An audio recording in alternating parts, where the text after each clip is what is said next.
que es el presidente de la Comisión de Auditoría de la Deuda, quien auditó esta deuda. Ricardo Patiño, quien es ministro de Coordinación Política del Ecuador desde Nueva York. Señor Patiño, bienvenido a Economía y Finanzas, primero que nada. Hola, ¿cómo está? Buenas tardes. Un gusto de escucharlo. Dígame usted. Primera pregunta, señor Patiño. El pago de esta deuda debía haber hecho hoy para que se acreditara el lunes. El vencimiento es el lunes. La pregunta es, ¿podemos contar con que este pago no se va a hacer? Bueno, el presidente ha hecho declaraciones hoy y yo he estado en Nueva York. Estoy esperando poder tener una comunicación directa para conocer exactamente los detalles de su declaración. Solamente quiero aprovechar para hacer dos rectificaciones a la introducción que usted hacía sobre este tema. En primer lugar, la comisión que el presidente conformó, la conformó a mediados del año pasado. Esto para aclarar, porque alguna gente dice que tal vez el Ecuador está buscando un pretexto para no pagar la deuda porque han bajado los precios del petróleo. No. El presidente de la República, desde mediados del año pasado, cuando yo era todavía ministro de Economía y Finanzas del Ecuador, tomó la decisión, independientemente de los temas del petróleo, porque los precios del petróleo no habían bajado, la situación financiera no tenía nada que ver con la actual. Sin embargo, la decisión es hacer una reparación histórica de lo que ha pasado con la deuda externa del Ecuador y que después esto podrá significar también un relativo ejemplo o una experiencia importante de tener en cuenta por otros países de América Latina.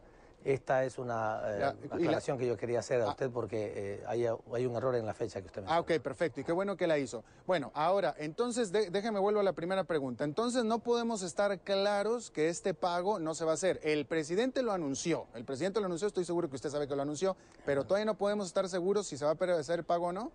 No, pero señor, si el presidente lo ha anunciado, por supuesto que va a hacer lo que el presidente ha dicho. Si el presidente ha dicho que no se va a hacer el pago, no se va a hacer el pago, no hay ninguna duda sobre eso. Bueno, entonces la segunda pregunta. ¿Usted me puede confirmar estos reportes de prensa en el sentido de que Ecuador habría estado recomprando deuda por hasta 700.000 millones de dólares?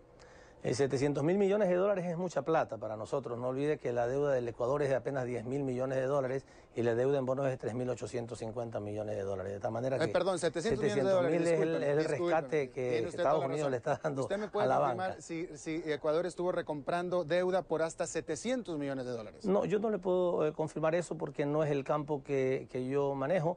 Yo he sido el presidente de la Comisión de Auditoría de la Deuda, para lo cual con mucho gusto había aceptado una invitación a dialogar con ustedes y sobre esto yo le puedo conversar. O sea, podemos conversar sobre el tema de la auditoría de la deuda, que es el fundamento, la base sobre la cual el presidente Correa está tomando decisiones. Si usted gusta que le converse sobre el tema de la auditoría de la deuda, con mucho gusto de hacerlo. No, bueno. Lo otro corresponde a la competencia de la ministra de Finanzas y por tanto yo no le puedo contestar. Bueno, claro, señor Patiño, pero bueno, usted y yo sabemos que usted es una figura muy importante del gobierno de Ecuador. Usted fue ministro de Finanzas, lo acaba de decir.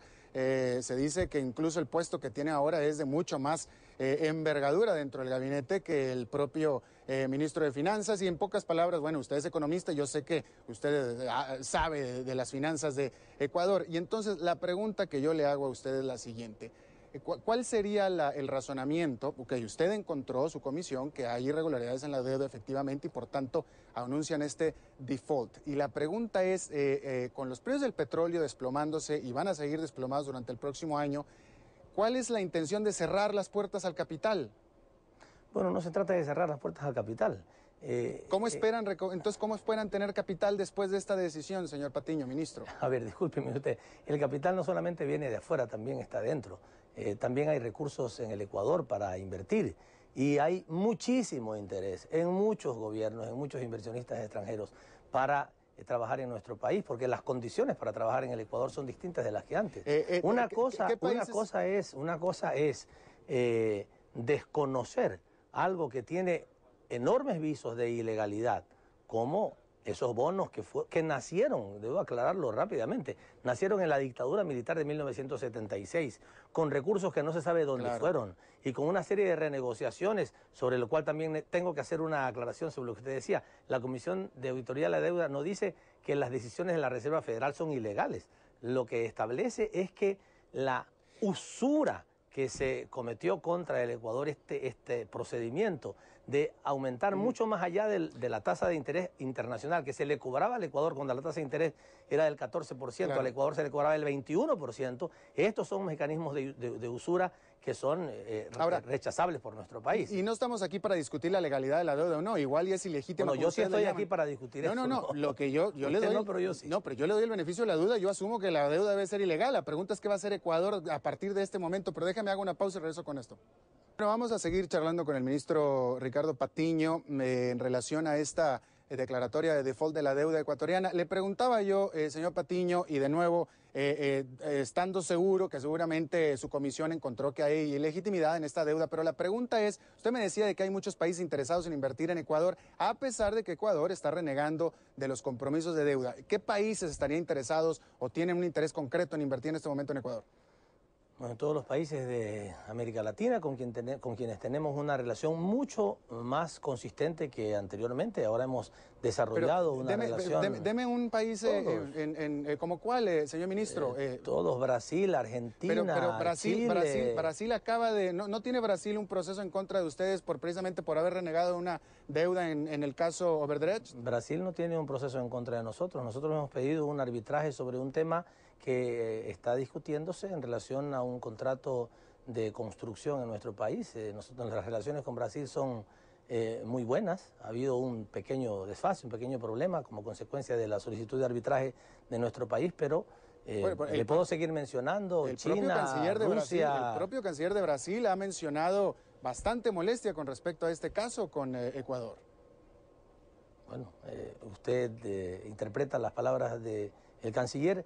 Nosotros estamos trabajando, como debe ser, por fortalecer nuestras relaciones con un país hermano como Brasil, a pesar de alguna diferencia que se puede producir. Pero usted me está haciendo otra pregunta y quiero que nos ciñamos hacia eso. Hay muchos otros países europeos, China, Irán, Rusia.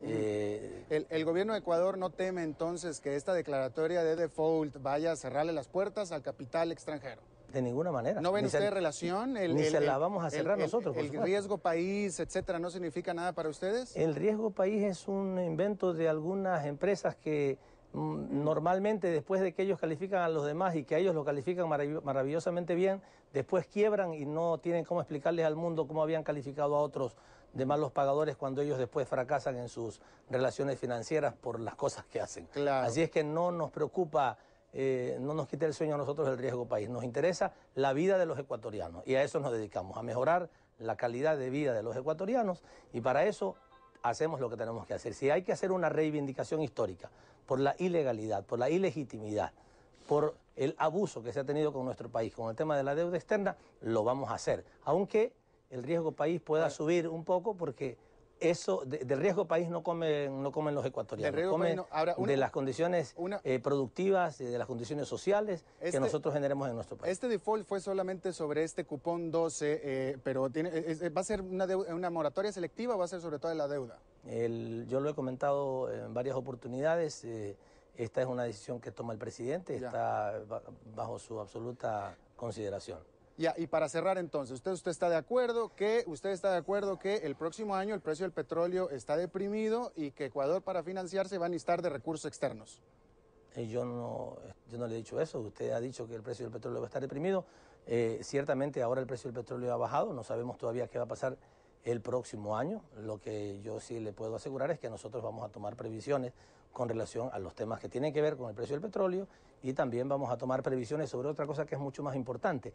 Las consecuencias de una auditoría de la deuda externa como la ecuatoriana importan especialmente a nivel internacional, y ahora usted está haciéndome una entrevista en la sede de las Naciones Unidas, y hemos venido a las Naciones Unidas para hablar con los países, especialmente del Grupo 77, del G77, y para plantearles la necesidad de que los países del mundo comencemos a discutir la necesidad de que se establezcan en el mundo normas que regulen el funcionamiento del sistema financiero internacional. Ya basta de que el sistema financiero internacional esté controlado, dirigido por determinados grupos de países o determinados organismos financieros internacionales o determinada banca internacional, y que se impongan las condiciones a nuestros países, a los países más pequeños o a los deudores pequeños. Esa relación tiene que cambiar, como hay instituciones que tienen que ver con el comercio internacional, hay instituciones que tienen que ver con los derechos humanos, tiene que haber instituciones y normativa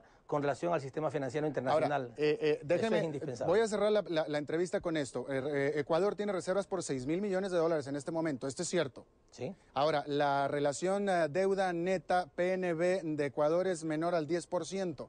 Es decir, la capacidad de pago existe, ¿verdad? Aquí lo que estamos hablando es que no quieren pagar. ¿Estamos? No, no estamos. Usted está La capacidad existe. Ustedes tienen 6.000 millones de dólares.